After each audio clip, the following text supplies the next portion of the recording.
2주 전이었습니다. 말씀을 기억하시는지요? 예, 말씀이 이어지고 있기 때문에 기억하면 좋습니다. 어, 누가복음 15장에 잃어버린 것에 대해서 우리가 말씀을 나누었고요. 특별히 두 아들의 비유를 통해서 잃어버린 첫째 아들과 둘째 아들이 있었습니다.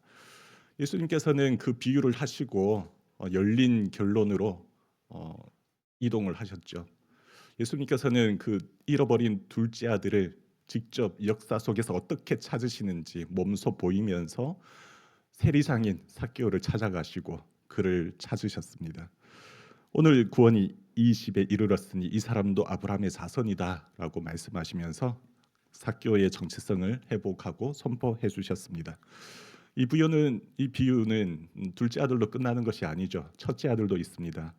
비유에서도 아버지가 첫째 아들을 또 설득하러 나갔습니다. 설득하면서 내 것이다, 네 것이다라고 설득하면서 그 아들됨을 정체성을 회복하여 주시죠.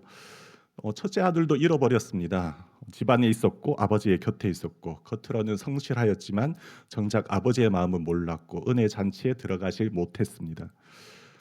그의 변명은 이렇습니다. 내가 여러 해 아버지를 섬겨 명을 어김이 없거늘 아주 성실한 모습을 교회 안에서 집 안에서 그가 행했습니다. 이러한 첫째 아들의 모습 누구와 닮아 있습니까? 예상을 하셨습니까?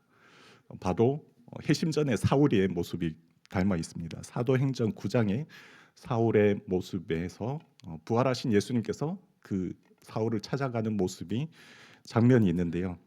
사울은 방탕한 사람이 아니었습니다.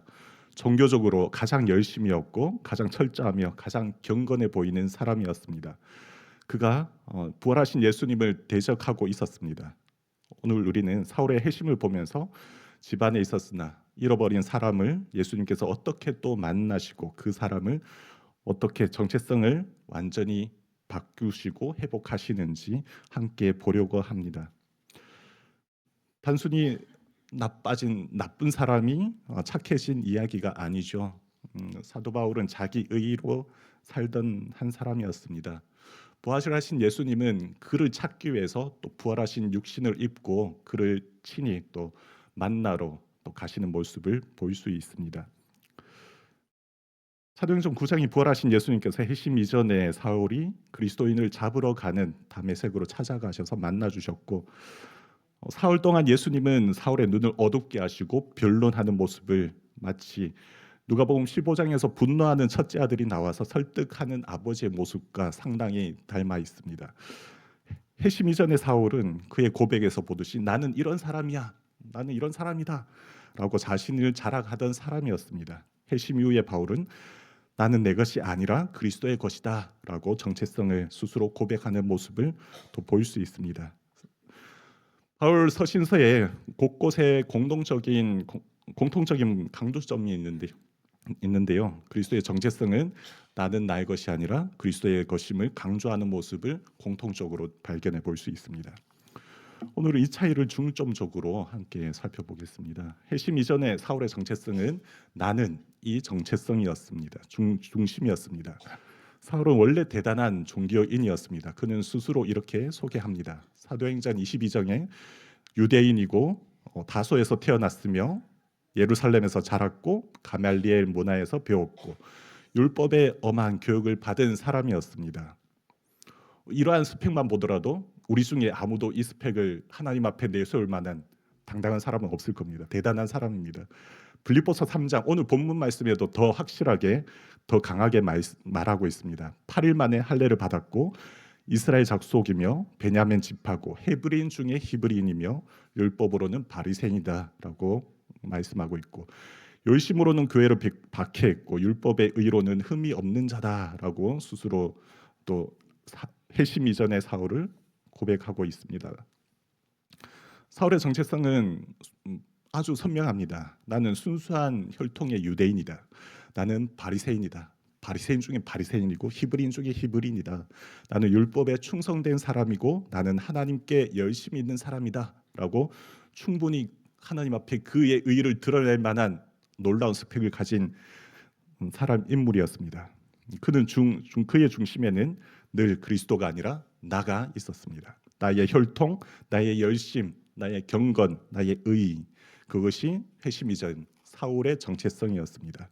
자기 배경, 자기 경건, 자기 의, 자기 열심으로 자신을 증명해 하나님 앞에 자신을 증명하려던 사람이었습니다. 겉으로 보면은 참 훌륭한 사람입니다. 그러나 복음의 관점에서 본다면은 가장 위험한 상태이기도 합니다. 왜냐하면 사람은 대놓고 죄인일 때보다 자기 의를 붙들고 있을 때 더 예수님을 필요로 하지 않기 때문입니다. 누가복음 15장의 큰아이들도 바로 그러한 인물이었죠. 그렇기 때문에 복음이 불공평함으로 그것으로 인해서 분노하고 잔치에 참여하지 못한 사람이었습니다. 열심은 있었으나 은혜를 모르는 사람이었습니다. 사울이 바로 그런 사람이었죠. 사울의 그러한 열심은 오히려 예수님을 대적했습니다. 9장 1절에 이렇게 사울이 말합니다. 사울이 주의 제자들에 대하여 여전히 위협과 살기가 등등하여. 사울은 교회를 싫어한 정도가 아닙니다. 그는 예수 믿는 사람들을 잡으려고 다메섹까지 갑니다. 그런데 중요한 것은 그가 이 일을 하면서도 자기는 하느님 편에 서 있다고 믿고 있었다는 사실입니다. 이것이 종교적 자기의의 무서움입니다. 자기는 옳다고 믿고 자기는 경건하다고 생각하고 그래서 한 예수님을 대적하고 있는 것입니다. 사람은 불신자일 때만 예수님을 대적하는 것이 아니라 자기 의가 강할 때도 예수님을 대적할 수 있습니다. 내가 괜찮다고 생각될 때, 나는 바르다고 믿을 때, 나는 남보다 낫다라고 여겨질 때, 그때 사람은 복음을 가장 멀리하게 됩니다. 우리는 그때가 가장 조심해야 될 때입니다. 부활하신 예수님이 사울의 정체성을 직접 만나서 깨뜨리셨습니다. 사울의 다메섹으로 가는 길에 부활하신 예수님이 사울에게 나타났습니다. 사울아 사울아 내가 어찌하여 나를 박해하느냐라고 사울에게 말씀하였고 사울에게는 이 말씀이 충격적이었습니다. 그는 지금까지 자기가 하나님을 위해 일을 한다고 믿었고 예수님은 그런데 그에게 이렇게 말씀합니다. 내가 지금 박해하는 대상은 바로 나다. 사울의 세계가 완전히 무너졌습니다. 나는 옳은 사람이라고 생각했고 하나님께 충성된 사람이라고 생각했고 흠이 없다. 율법으로는 흠이 없는 자다라고 스스로 생각했습니다. 이 모든 것이 부활하신 예수님 앞에 완전히 깨어지게 됩니다. 사울은 묻습니다. 주여 누구십니까? 예수님이 대답하시죠. 나는 내가 박해하는 예수라. 회심은 여기서부터 시작됩니다. 단순히 나쁜 습관 몇 개를 고쳐서 일어나는 것이 회심이 아닙니다. 회심은 내가 붙들고 있던 나의 정체성을 무너뜨리고 그 정체성이 무너져서 예수님이 누구신지 새롭게 아는 것, 그리스도가 누구신지 또 새롭게 아는 것입니다. 그래서 하나님은 사울의 눈을 멀게 하십니다. 왜냐하면 사울은 원래부터 못 보고 있었기 때문입니다. 그리스도이신 예수님을 못 봤고 부활하신 예수님을 보지 못했고 자기 죄를 못 받고 은혜도 못 받습니다. 회심은 내가 정말 괜찮은 사람이야 라고 생각이 들 때 생각이 무너지는 사건입니다. 회심 이후에 바울의 정체성은 완전히 변화가 됩니다. 나는 나의 것이 아니다. 나는 그리스도의 것이다 라고 변화가 됩니다. 회심 이후에 바울은 더 이상 예전처럼 자기 자신을 자랑하지 않습니다. 회심 이전의 사울은 나는 바리새인이다. 나는 율법으로 흠이 없다. 완벽하다라고 말했습니다. 그런데 회심 후에 바울은 다르게 고백합니다. 갈라디아서 2장 20절에 내가 그리스도와 함께 십자가에 못 박혔나니 그런즉 이제는 내가 사는 것이 아니요 오직 내 안에 그리스도께서 사시는 것이라라고 그가 고백합니다. 이전에는 내가 중심이었는데 이제는 내가 아니라 그리스도가 중심입니다. 빌립보서 3장 오늘 본문 말씀에도 있는데요. 7절에서 8절 9절 함께 한 목소리로 보시겠습니다. 시작. 그러나 무엇이든지 내게 유익하던 것을 내가 그리스도를 위하여 다 해로 여길 뿐더러 또한 모든 것을 해로 여김은 내 주 그리스도 예수를 아는 지식이 가장 고상하기 때문이라. 내가 그를 위하여 모든 것을 잃어버리고 배설물로 여김은 그리스도를 얻고 그 안에서 발견되려 함이니 내가 가진 의는 율법에서 난 것이 아니요 오직 그리스도를 믿음으로 말미암은 것이니 곧 믿음으로 하나님께부터 난 의라. 아멘. 그가 분명하게 말씀합니다. 예전 자랑하던 것, 자신의 혈통, 자신의 의, 자신의 열심 그런 것들은 다 해로 여긴다. 배설물같이 여긴다라고 고백합니다. 내가 가신 의는 율법에서 행위로 난 것이 아니다. 믿음으로 하나님께로부터 난 의다라고 스스로가 고백합니다. 이전의 것은 다 해로 여겼습니다. 그리스도를 얻는 것이 더 크기 때문입니다. 고린도전서 6장 19절 20절에도 이렇게 그가 말씀합니다. 너희는 너희 자신 것이 아니라 값으로 산 것이 되었으니 라고 고백을 하는 것이죠. 이 말은 바울이 자기 삶을 가장 잘 설명하고 있습니다. 회심 이전의 사울은 자기 것이었습니다. 자기 뜻, 자기 열심, 자기 의로 살았고, 회심 이후의 바울은 나는 내 것이 아니다. 나는 값으로 산 존재이며 나는 그리스도의 것이다라고 고백하는 것이죠. 이러한 회심의 핵심 변화는 행동 변화 이전에 이러한 소속의 변화, 정체성의 변화가 일어나게 됩니다. 누가복음 15장에서 아버지가 아들들에게 만나면서 가장 확실하게 했던 것, 정체성의 회복이죠. 그러한 정체성이 가장 중요한 것입니다.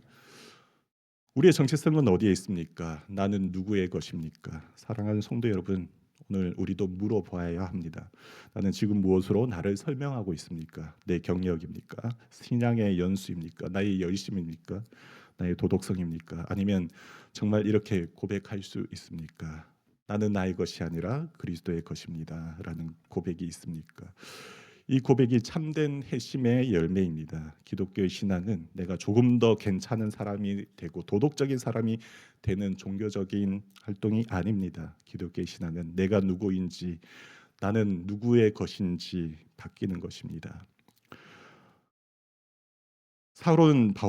사울에서 바울로 이름만 바뀐 것이 아니죠. 정체성이 바뀌었습니다. 자기 의의 사람에서 은혜의 사람으로 자기 것을 주장하던 자에게서 그리스도께 속한 것으로 바뀝니다. 이제는 내가 산 것이 아니요 나는 내 것이 아니라 나는 그리스도의 것입니다. 이것이 복음의 핵심입니다. 나는 나의 것이 아니라 그리스도의 것이다 라는 이 고백이 또한 우리의 위로이기도 합니다. 왜 그렇습니까? 나는 나의 구원을 책임질 수 있습니까? 구원으로 향해 갈 수 있는 나의 열심으로, 나의 도덕적 의로 구원을 이룰 수 있습니까? 스스로 구원할 수 없는 타락된 존재이지요. 그런데 나의 신실하신 구주 예수 그리스도께서 나의 삶을 끝까지 책임져 주신다라는 의미이기도 합니다. 내가 그리스도의 것이기 때문에 나의 구원도 그리스도의 책임이며 그리스도께서 이루어 주실 약속 언약이기 때문입니다. 그것이 바로 우리에게 가장 큰 위로이기도 합니다. 개혁주의 요리문답 중에 하나인 하이데베르크 요리문답 1문 1답에서는 이렇게 질문이 시작합니다. 살아서나 죽어서나 당신의 유일한 위로는 무엇입니까? 그것에 대한 대답은 살아서나 죽어서나 나는 나의 것이 아니요 내 몸과 영혼이 나의 신실하신 우리 주 예수 그리스도의 것입니다. 라는 고백으로 답을 합니다. 나의 정체성이기도 하며 나의 위로기도 한 나는 나의 것이 아니라 내 몸과 영혼이 나의 신실하신 우리 주 예수 그리스도의 것임을 고백하며 또 하루하루 살아가는 저와 여러분 되시기를 주님의 이름으로 축복합니다. 기도하겠습니다. 사랑해 주님